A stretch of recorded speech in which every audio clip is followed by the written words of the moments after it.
All right, hello, ladies and gentlemen. Thank you guys so much for tuning in for week number 24 of the Smart Start Recreational Therapy Insights YouTube series by Smart CU Hub. I'm your host, Nathan Lamaster. I've been stoked to be doing these for you for a while, and this week we have something special for you. We have a guest who came all the way from Tyler to Tyler. She actually lives in Tyler, Texas. This is like the only other real rec therapist that I know out here in the city. And Karnada, thank you so much for coming out here. So we're going to be talking about telehealth, and seeing that you have your own business and you've been doing this, I feel like you would be better to speak on it than I would. And so why don't we just start with some like real questions, like can you tell us your background in recreational therapy, and then kind of like how you started your own business, and then how that incorporated telehealth? Okay. So 10 years span, my specialty is mental health, individuals with disability, and geri psych.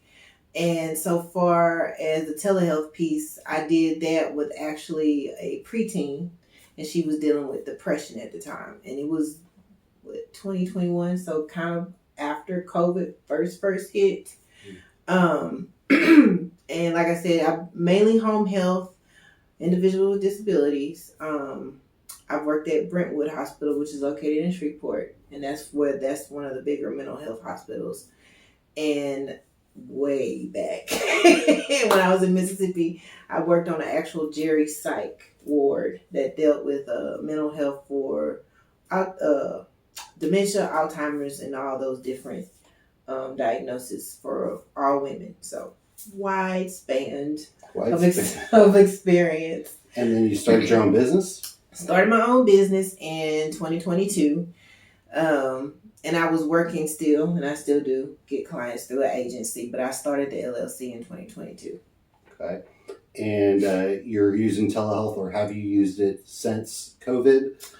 I haven't used it since COVID, but I do want to get back into it eventually. And there's other avenues that I've been looking into to get it back started with other agencies that I've worked through and getting clients through. It is an option. But the experience I had was that one company, and the young lady was located in Dallas, actually. Oh, wow. So you traveled over an hour and a half, like almost 2 hours. Oh, yeah. Or the lady was there, so she... Right. Yeah. So, like, the first time, traveled, met, and then from that point until the case was closed, it was all telehealth. That's crazy. So for clients that are further away, that enables you to reach them. Right. And then during COVID, it helped, or after COVID, it helped with, in their house. So some of the questions that I hear from rec therapists are like, if I was to do this, where would I start?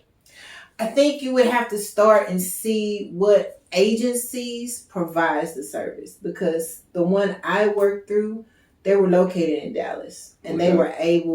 they were set up to bill that way. So if you can find an agency that actually bills for telehealth, because it's an option, then that would be the company to see if they, offer rec therapy. Mm-hmm. But making sure that they bill for telehealth is the main thing. Okay. If you were to do it in your own practice, what would you do to get started with that? I would have to check with Medicaid, because I know getting it so far as a specific billing code, you'd have to have that. Okay. And applying for the state.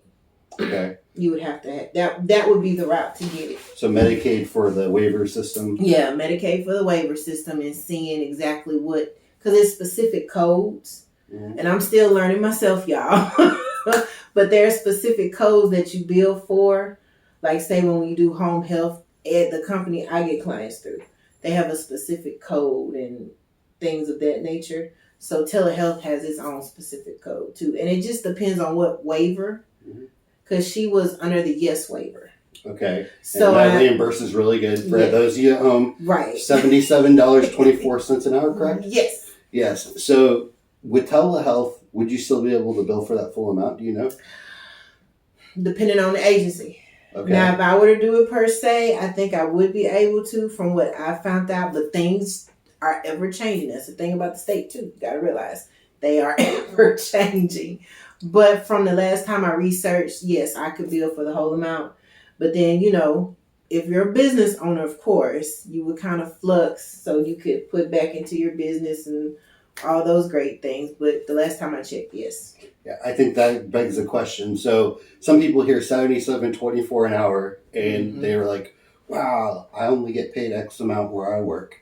Okay, but you mentioned something about putting money back into the business and all of that. So what would you say like you put into the business versus like how much of that do you get to keep on average? Oh my God. So when I think about the home health aspect that I work, and you don't realize it, like you don't realize it until you do your taxes.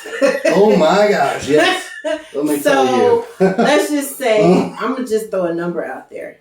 So let's just say I made 60, right, for the year. After all the expenses and deductions, everything I paid into it, I literally probably only took home like maybe 15. Wow. Out of everything. Out of everything. Because like gas, depending on the client, you got some clients that can pay for themselves and you got some that can't. So you have to account for that too. And it's like you have to budget a certain amount of money. At least that's what I do. To cover gas and supplies and all that kind of stuff. And insurance probably, right? Yeah, insurance, yes. Even with covering, say, subscriptions for like QuickBooks. So you can see how your money is playing out each month. Or I just started a subscription for Zoom where I can record it. And if I need to send it to somebody, I can. So there's a lot of things, uniforms, just all kind of things you have to account for. I love your logo. Thank you. Yeah. Things that you have to account for, right? So, and it's still mind-boggling to me when I look at it, and my CPA did everything. I'm looking at the numbers. I'm like, seriously? Yeah, you're just like, really? I did all of that? Yeah. So being a business owner it could be difficult. But the cool thing about what she's doing and she's wanting to do, you said you're wanting to expand. Yes. Once you get more clients and then maybe even hire some rec therapists. Yes. Yeah. And I feel like as you do that, you'll save more of the money coming in. Yes. Yeah.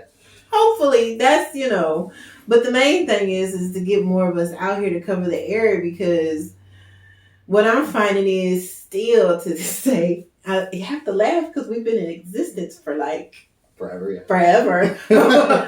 Yeah. People still like, what? That is so cool. I didn't know about that. Or, those type of things. Like, how is it going to be awareness, marketing, all that stuff? Yes. Right. And so, Tyler, Texas, you're like one of the only ones.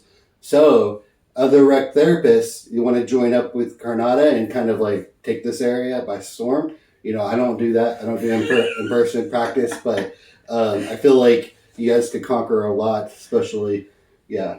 Because it's a lot of just one person. Yeah, I'm just one. I love what I do, but I'm just one. And it's so many, that need it and want it, and they think it's cool. Once you explain it to them, they're like, what? I'm like, yeah, it's cool. And I tell people all the time, I literally get to go play and have fun. Like, what do you mean? It's like, that's what I do. Yeah, for sure. Yeah. All right, so let's ask some questions that I had kind of down here to help, along this path. So what are some of the types of clients or populations that would work for telehealth, and what would you do, seeing that there's a screen in between you? Mm-hmm. Before we got on camera, you had mentioned a little bit about supplies and how that all works, but I think they want to hear that too. So. Okay, yeah. So from what I've seen, individuals with disabilities, me personally, I feel better working with them in person, because depending on the diagnosis the individual have, they can have multiple.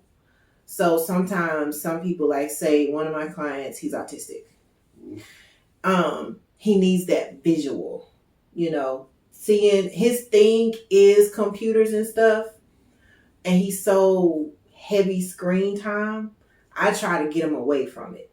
Yeah. So doing telehealth would not benefit him when it comes to real time building those social skills. Yeah, because he's already kind of struggling with that. Right. Yeah. That's his thing. The computer and all that is his thing. But to get him in like real time, real life interactions, he would just think that's all he would need to do, which is not. Because, we're still... Yes. You'd be reinforcing. You being reinforced, behavior. I'd be enabling the weakness if you look at it that way. So for somebody like that, I would definitely say no. I think if you're dealing with a mental health issue, and I would say depression or anxiety, especially the preteens. I don't know what it is about them, but the one I had, it worked really well for her. Okay. I felt like she didn't feel overwhelmed, because sometimes the preteens, they feel a little overwhelmed or what's the word I'm looking for? Intimidated by the adults. So I think that kind of pulled up a safety barrier for her. And once she got to know me, she got comfortable. So in my opinion, preteen mental health, like the depression, the anxiety, those type of diagnoses would work better with. Have you heard of that app called BetterHelp? I have heard of it. Yeah, so I keep seeing it advertised on all like my YouTube videos. Mm-hmm. But people find a therapist through the app and they interact with them over like telehealth kind of in a way. So with rec therapy, I feel like that's an opportunity, like you're saying, for mental health especially. Yes. Yeah. And a lot of people, like I said, depending on the diagnosis. Me personally, I don't feel like your Jerry Psych or your Down syndromes, TBIs, I don't think it would work well for them. They need more of the physical, hands-on type of therapeutic interventions. But the mental health, like I said, the depression and all that, that would be good, because you got some people, even for the adults, you got some people that don't like a lot of people in their house. Mm-hmm. Like they're just super uncomfortable. You know what I'm saying? Especially they didn't clean up if you saw my office behind here, I got like Legos. Which is not horrible compared to what I've seen, folks. I have gone in plenty of houses. Trust me. I know what unpresentable home looks like. Let me say it like that. This is not it. But for some people, like, they just don't like a lot of people coming in and out. And even with doing home health, I try to be mindful of that with my clients, because once they get to know me and feel comfortable, they're fine. But you can tell that first meeting, doing the evaluation, it's like, I don't want her coming into my house. But once they get to know me, they're fine. But a lot of people are not me. They don't have that personality. So they can do the work great therapists, but sometimes it's the vibe. Mm-hmm. And people can pick up on the vibe, and if they're not comfortable, they're like, But the telehealth piece, it's like a barrier, a protective shield, and they don't have to try to search and make themselves feel comfortable, Again, it breaks down that first barrier. Yes. Then they can kind of see, do I like this person? Do we click? And right. then maybe later it can transition into something in person. Yes, exactly. If they want to. If not, if they feel comfortable with the telehealth and it works for them. Because that's the thing with telehealth. They don't necessarily have to be at the house, depending on what the therapist, if it's a LPC, if it's a rec, it just depends. Like, you don't necessarily have to be at home. You could be in the park and still get your therapy work done. Or you could be on lunch and get a quick 30-minute with a therapist and be done. So it just, and that's the beauty of telehealth too. Like, I don't have to necessarily be at home at this time, Yeah. So a question that I would have. So just hypothetically, or maybe even from that example you gave where a client was at home and you did that, right? What kind of therapeutic activity or intervention, whatever you did with that client, what did you do with that client, and how did you evaluate like their progress and all that? Me personally, when it came to her, I really focused in, because she was dealing with depression. So I focused in on self-esteem. Okay. Like, we hammered self-esteem. So like I said, I had whatever she had at home, that's what I worked with. So if she already had construction paper, I would have her to make sure she had that, some scissors, colors or whatever. And we did say like an activity where I would tell her to give me like 4 letters. Then give me a word for each letter. Now I want you to cut out a painting, or I want you to draw something that matches up to what you wrote out. How you see yourself is what I call the activity. And then I would do it with her. I'm like, okay, I'm going to do my words. So I'm going to show you what I did. You got to show me what you did. So that's seeing the progress. You're actually seeing her think, and you're seeing the words because they have to show it. Labels are really important, like the ones we assign ourselves, right? And then kind of allowing them to express that through art. I don't know if you can see paintings. I do paintings, so I like to express myself through art as well. I feel like that's a very valuable way to let things out. And that was the thing for her, making sure she had a way to express herself. Because she would get in these, and mom would tell me, and I would conversate. And that's the most important thing. When you do telehealth, you got to have a line of communication with the parent, because the parent's going to be the eyeball to tell you how they're doing. Because they can come on camera and fake it. You know what I'm saying? But if you talk to the parent or the guardian before and they really tell you how their day went, you can kind of play along, but still probe and punch a little bit at the same time. Then eventually they'll tell you. As you work with the client, they'll feel more comfortable. Like I had one session with this young lady. She told me some stuff before she told mom. But that's because the rapport was built up and she felt comfortable at that point. So I didn't need to ask mom. She just told me herself, even through the telehealth. So just keeping an eye, being observant, I would say. If you have a very good observant eye and you can pick up like body language and influxes in the voice and things of that nature, telehealth will be your thing. So it's almost like, and see, I worked mental health as a mental health professional. So I have some training in being able to be very observant of a person anyway. But if you have that keen niche, then you can do telehealth. Because I feel like that's a big piece. That's awesome. All right, so what's the biggest challenge you faced doing it virtually versus in person? And I think you kind of alluded to this. I would say making sure they have the supplies. Okay, making sure they have what they need to do. Yes, making sure they have what they need to actually do the intervention in the session. That, to me, is the biggest challenge. Okay. Because of a lot of the kiddos that I work with, even now, because they're on a yes waiver, 9 times out of 10, they don't have the money. So it's just figuring out what they have and adapting it. Or like with this young lady, one time I sent stuff. Like mom told me, hey, I don't, or I would send stuff. And me, I'm just a caring person. And here comes that, we're kind of alluding to that too, the ethics part of it, not supposed to do certain things. I'm the type of person, if I have it, then I'm here, send this, use this. So I actually sent mom maybe $20 to get certain things. And I told her, hey, go get it at Dollar Tree. Back then you could do a lot with $20 at Dollar Tree. Now it's $1.25. Right. When it was like 50 cents. Yeah. But that's just me. But to me, that is the biggest challenge. But if you're a person that's not really observant naturally, I would say the supply piece, making sure they have what they need, and being a pick up cues through telehealth. Because in person, you could probably pick it up easier because you see the person, like you can see the whole person. Telehealth, they may can sit right here and you can't see them jumping their leg, That's what I do sometimes. It's like my leg's going. So you mentioned ethics. Mm-hmm. So how do you address privacy concerns like HIPAA and Well, the company I worked and got this particular client through, I had to sign waivers, confidentiality waivers. They had to sign waivers up front. So have a waiver, have a disclaimer.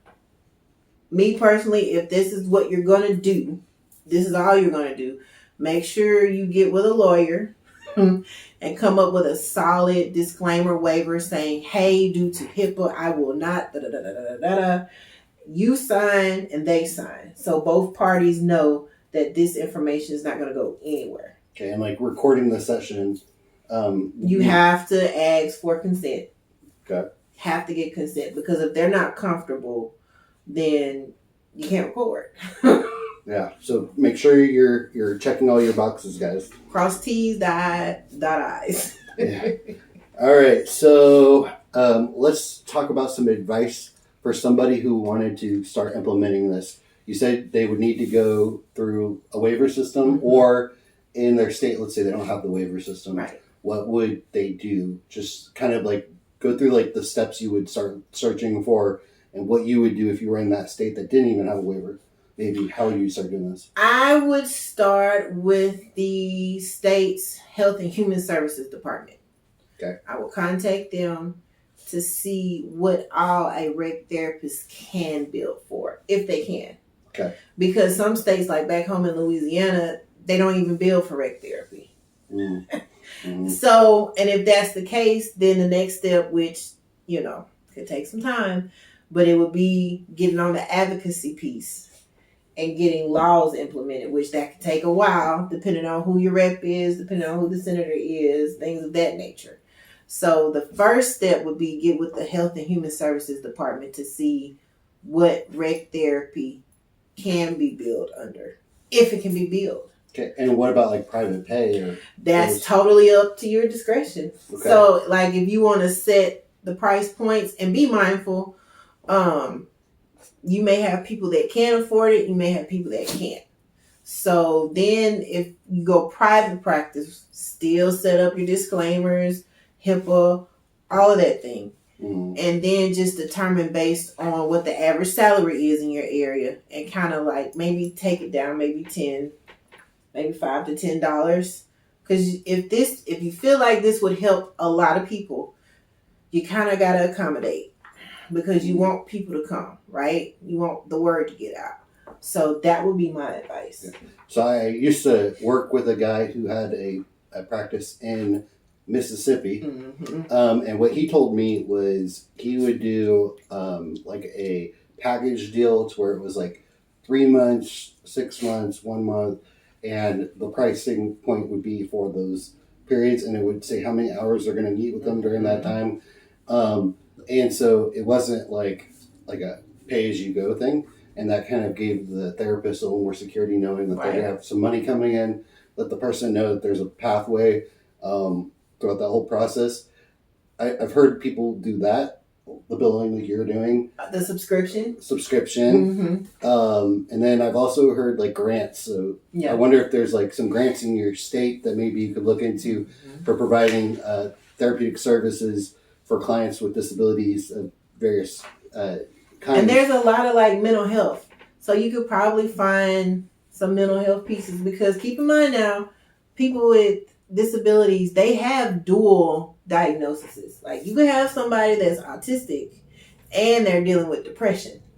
They might qualify for might qualify for one compared to the other, and vice versa, or they may qualify for both. Because I've came across that too. I've came across clients that have their main primary is IDD, right? But then their secondary is being diabetic, OHI, other health impairment. So you just never know what they could call. It could be a number of different things. You kind of got to, as rec therapists, we have to think outside the box constantly.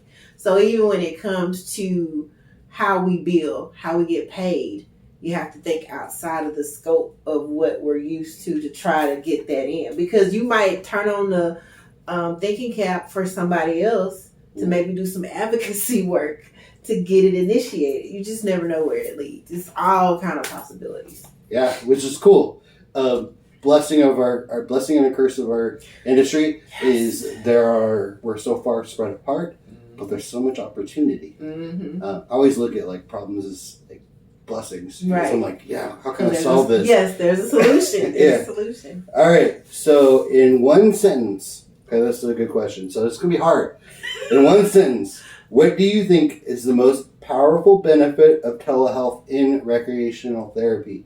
Go. No, I'm just kidding. Sorry. I think the most powerful benefit is showing the person the fun that you could do. Okay. That's the most powerful piece, no matter what aspect they're on, right? So even with the young lady, when I gave her that intervention, like that is something she can take now. Mm-hmm. She's probably has never seen anybody do that. And she can get out of her own head but still enjoy it because she liked painting. She liked drawing. That was her thing. Mm-hmm. So she can connect the two pieces and have an avenue to express herself even further than what she was already doing. So I think showing them the fun, like literally showing them the fun. Because a lot of people don't even realize that they can take something as simple as Connect 4 and still have fun. You know what I'm saying? Yeah. And not realize the many issues and interventions you can do with that one game. Yeah. So it's all kind of possibilities. I love that. Well, thank you so much, Karnada. Karnada Lewis, everybody. And thank you for being our first ever guest. Yay! And it sounds like you might be back for some other ones. Definitely. I would love that. Definitely. So I have a question for you at home, you watching this. Have you ever used telehealth in your practice? And if so, in the comment section below, could you maybe put some ideas of different interventions that you've used that have worked really well in telehealth, or maybe some advice that you might have for other people viewing this video? And if you haven't already, please hit that like button if you like this video. If you like Karnada, especially, I'm okay, but she's cool. He's great. Don't let him fool you. Yeah. He's great. All right. Hit that subscribe button so you get this in your box every single Monday as we do these throughout the year. Guys, happy Monday. Yes. Okay, we just hit it for episode 24. We're on to episode 25 next week. Yeah. All right, guys. I hope you have a good rest of your week. Yes. And as always, this is what I always end it. I say, stay classy. So, and always, stay classy.